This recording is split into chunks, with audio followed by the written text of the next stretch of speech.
So we got Billy Bomar with the fabulous beard and also pretty fabulous golf game for a long, long time. At times wearing some pretty fabulous pants. Depending on how you're playing, I know that sometimes I'll ask you, like, why aren't you wearing fancy pants today? And you'll say, it's not a fancy enough event, or I'm not playing well enough. I think it's what I've heard you say. So again, thanks for joining. And I'm just really excited about kind of having the conversation, learning more about what makes Billy Bomar who he is. So the first question that I like to ask Billy is, how'd you find golf? Like as a kid or as a teenager? Like how did that happen? And who would you like to sort of give credit to? I give credit to my dad's mom, my grandma. When I was young, I had 3 older brothers. And when I was 5, they were probably 9, 10, and 11. But when I was 3 years old, we'll just start here. My dad, who was a major in the Air Force, was shot down over North Vietnam and actually spent 2,221 days as a prisoner of war. So after he got shot down, we moved from Texas to Arizona to be near his parents. And they lived in a golf community, retirement community. My grandma was club champion. And so when I was 5, I got to go tag along with her and my brothers. And if you didn't play fast, you didn't play with grandma. And she's the one that got me started, and also my brothers, and 3 out of the 4 of us did become golf professionals. But my grandma, I still have the scorecard. When I was 13, I finally beat her. But then when I go and look at it, I know she kind of threw the last couple holes because she made like a triple on the last hole for me to beat her, which she didn't make very many triples, and she was still in her 70s. So she just sort of hockey pucked it around a little bit. She hit some shots that didn't normally hit. So, but I took it as a win, and I think that propelled me on to greatness. So that's awesome. That's really interesting. I don't think I've ever talked to you about your dad serving, being a major, and obviously, wow, 2,221 days as a prisoner of war. Yeah, so he got shot down February 4th, 1967, came home March 4th, 1973, which was 7 days before my 10th birthday. So that's kind of when I officially met him. So, wow. Yeah. Wow. I hope that you got to spend a lot more time with him after that. Oh, I did. He was an avid golfer. He actually won the club championship 3 months after he got home, which was remarkable because he hadn't touched the club in 7 years. But he said he played the golf course thousands of times mentally while he was PW. So, so pretty remarkable story. So he got it for me a lot. And so I did get to spend a lot of time with him. And yeah. So you mentioned that 33 is, since you brought it up, kind of 33 is an important number to you and to your family. Why? I think it just came up that 3 was like my number playing sports when I was in Little League and, playing basketball. And then what could be more luckier than 3 is 33, right? And then I actually do have some license plates that are custom to 333, but just kind of a lucky number, and it kind of fit. And like I said, both Chase and Brittany do have nice tattoos right here that have 33 on them. So yeah, when I was a kid, my number I loved was 21. Okay. And there was a time when I played basketball when 21 wasn't available, so I picked 3 because 2 + 1 is 3. There you go. And then also too, the whole Schoolhouse Rock, remember 3 is a magic number. Oh yeah, it really is. It really is a cool number. It's obviously one of the strongest things too. 3 sides, triangle. So strongest shape there is. So that's really cool. So when did you start to play like competitively, other than against your siblings, your dad, and your, early on with your grandma? When did you start to play competitively? I really love a tennis player too. Better tennis player than golfer, but golf allowed me to get a college scholarship later in life. But, I played junior golf, not very successful. Played high school golf and played all 4 years, played as a freshman on through senior year. And I got probably more competitive freshman year in college. I wasn't obviously recruited. I was recruited more as a tennis player than a golfer, but I wanted to play golf. And so ended up going to Arizona Western Junior College in Yuma. And my coach, Bruce McNe, who is by far the most important person that's done, it's got me to where I am for sure. Recruited me because I was a great putter.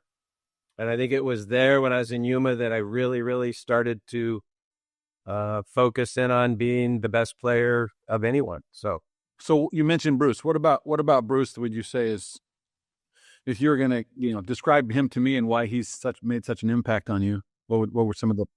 I would say Bruce. I still call him coach. I still talk to him. Probably one of the most kind guys I've ever met. A mentor to everybody. Very level-headed. I actually worked for him later after I left Oral Roberts. He was the head pro at Yuma Country Club, and I went back as an assistant. But he's just that guy that if you needed anything, he would give it to you without a question. And I still think he'd be the same way right now.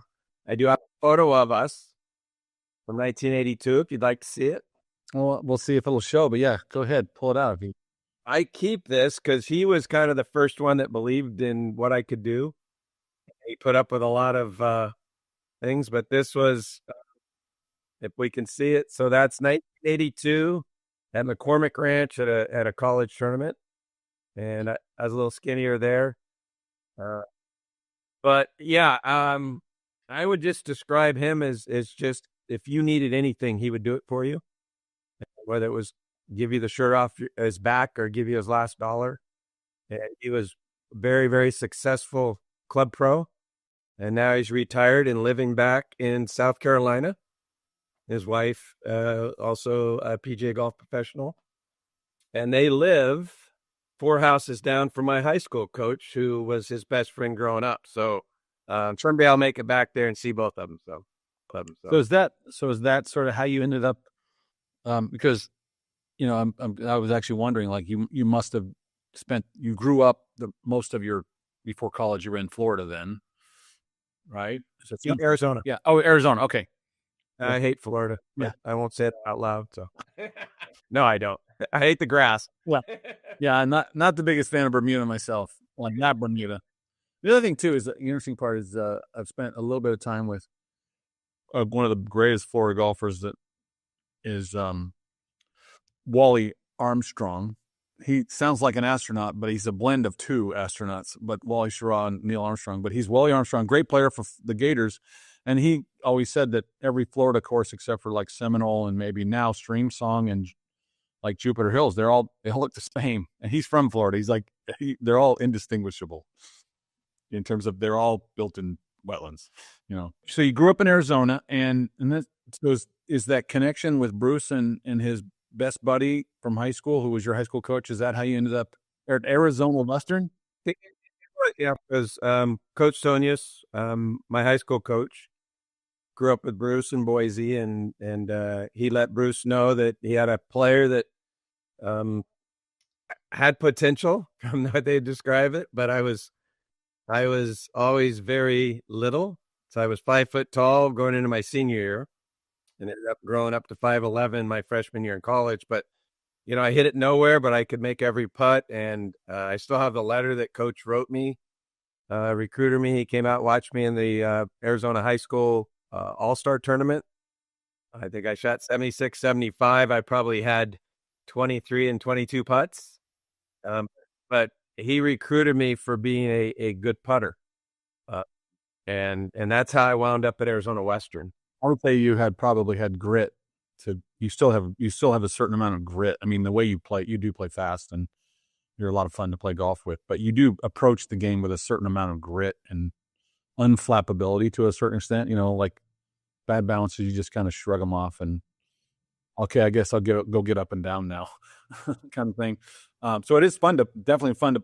What else? What was something that Coach McNe sort of taught you that, again, that maybe you actually you've passed on to Chase or Brittany or both? Or I think a lot of it was just treating people the way you'd want to be treated, which is kind of should be standard for everybody. But he exemplified that. He did teach me about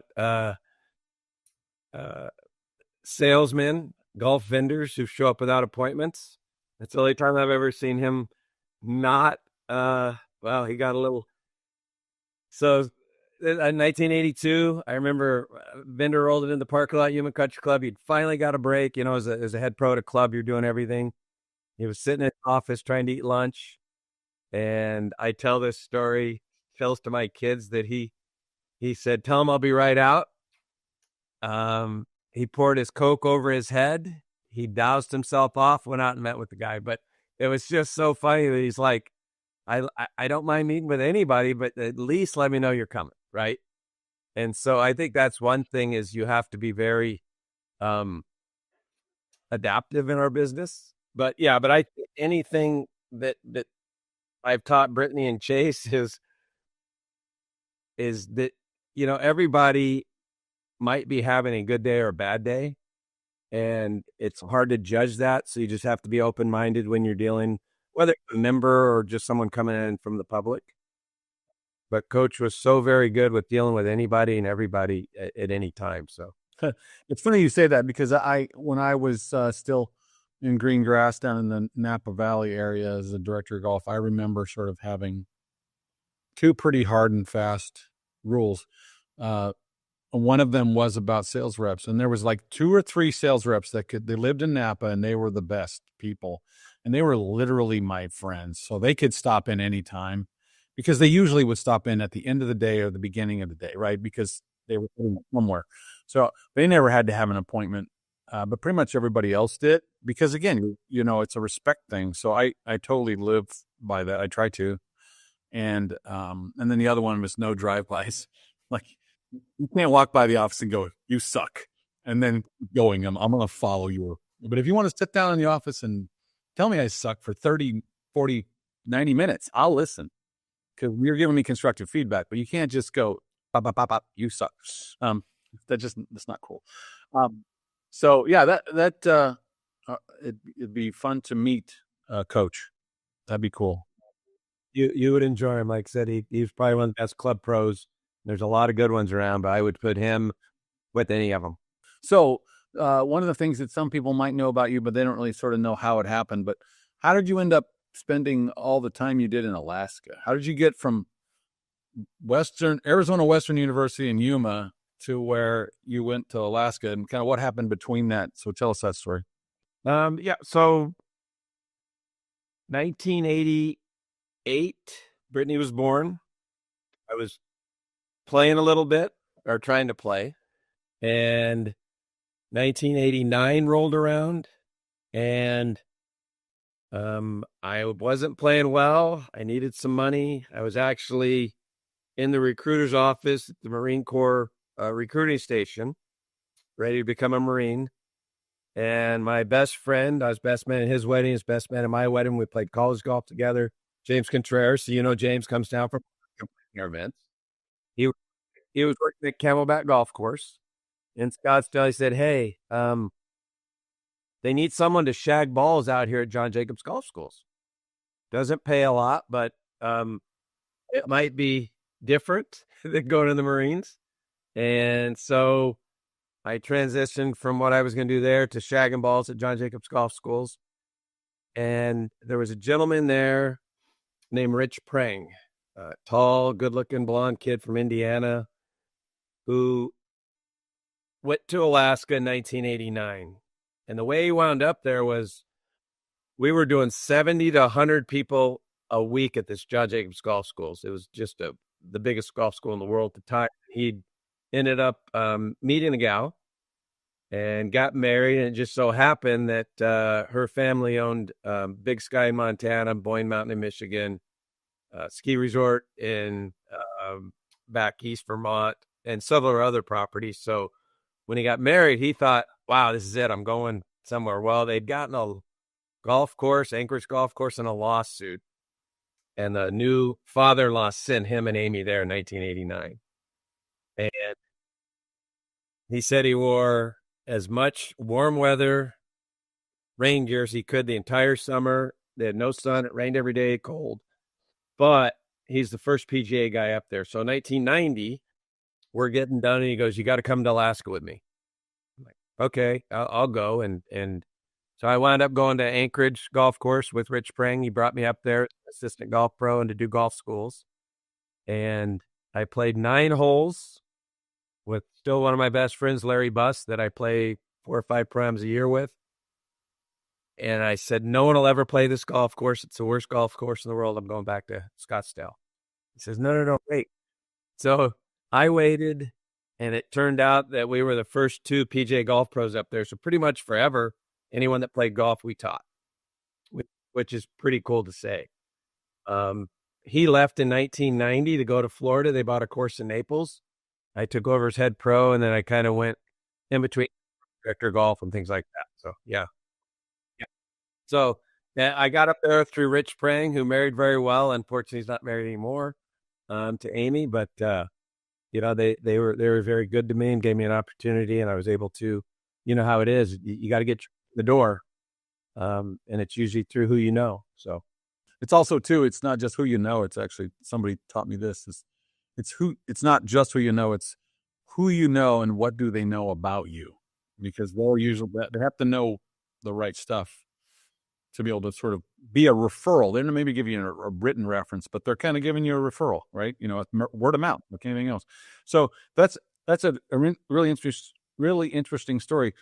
I haven't heard John Jacobs' schools since we had those at Chardonnay Golf Club. Yep, I played at Chardonnay when it first opened.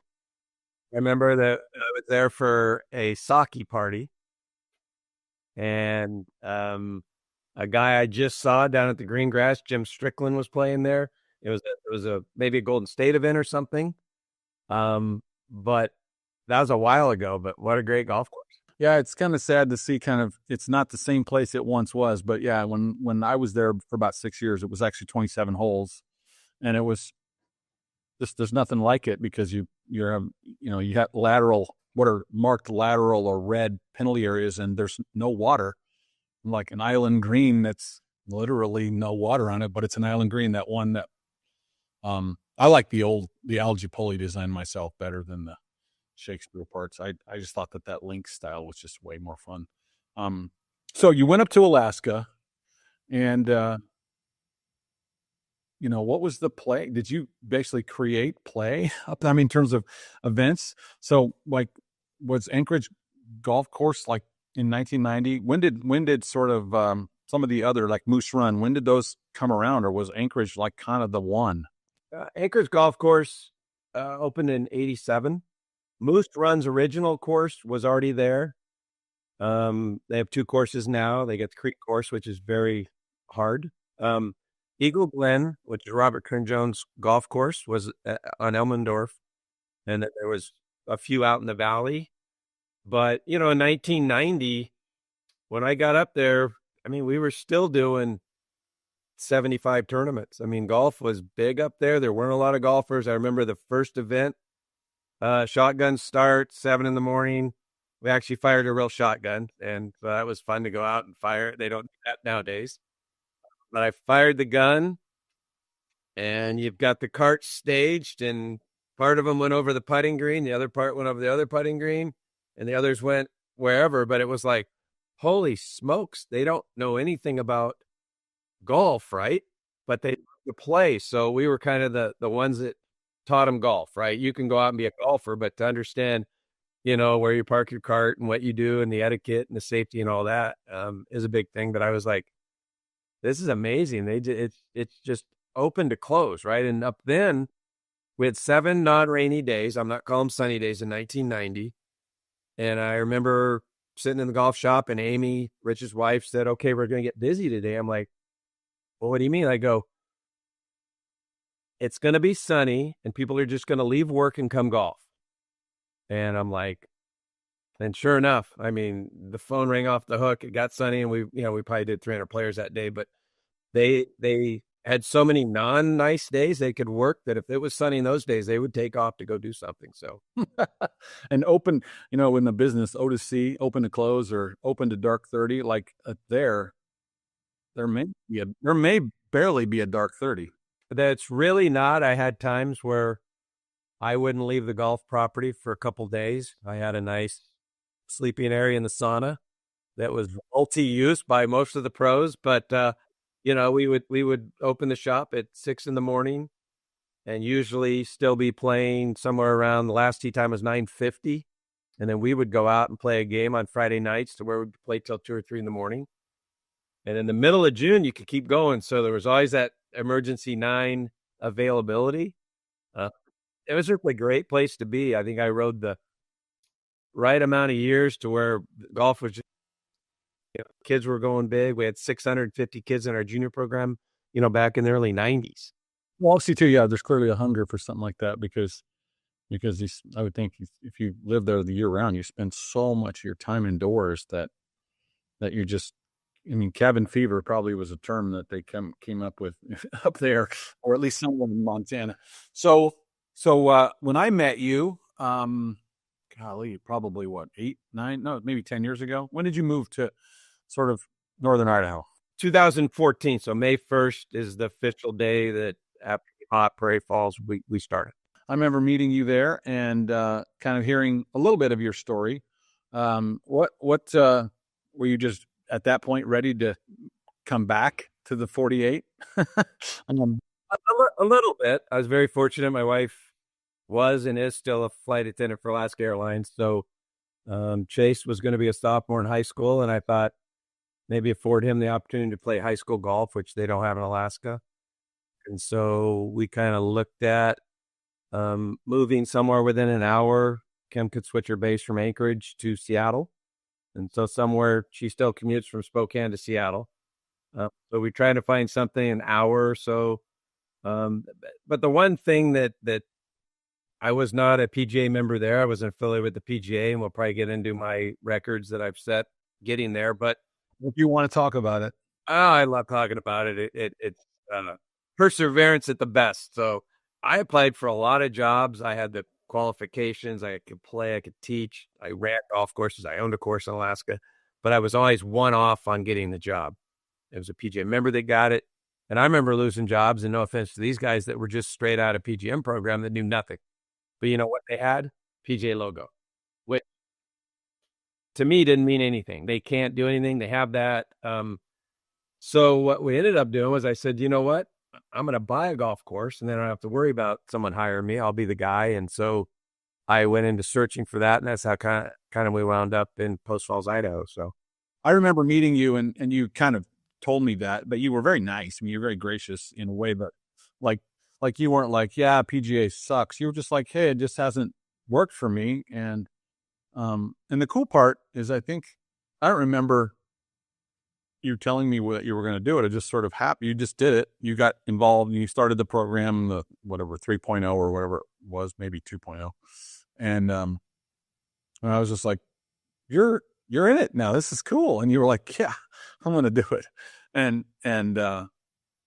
yeah, so it's been really cool to see you actually do that. And I think you kind of have fun with it, but I think it is inspirational. And also, you clearly believe in it because you've also gotten involved, because some people have, you've gotten involved in the chapter, which is in an Empire chapter is a great chapter. And you've gotten involved in that because you want to make a difference. And yeah. And like I said, I think if I'd have stayed in Alaska, I would not have gotten in the PGA. I always got in with anticipation to play. And so, back then it was 2 years for 1, 2 for 2, 2 for 3, and then 8 to get your membership. And so after 2, I'd get suspended and just kind of ride out the 8 years and then start again. But, I went to business school 1 in 1984 in Florida, in Orlando. And my roommate then was a gentleman who has done very well, John Fields. Do you know that name? Head coach of Texas. Don't know him personally, but I have heard his name. Yeah. Yeah, great guy. So Fieldsy was in Yuma when I was there. He just gotten off the European tour, and very good player and had a young family, but he's done very well. I mean, you look at who he's, Scheffler, Spieth, you look at who he's produced through Texas. So we went different routes after that 1984 business school. But it was something when I moved back down here, I wanted to get my membership and play. And I still look at how many regular Hudson Cups, how many Washington Opens, how many things I would have won had I member back then, right? So I didn't get my membership till 17, and then started to be able to play in all, the member deals, qualify for National Senior Club Pro and those things. But I didn't do much of that at all as a younger pro, which, you know.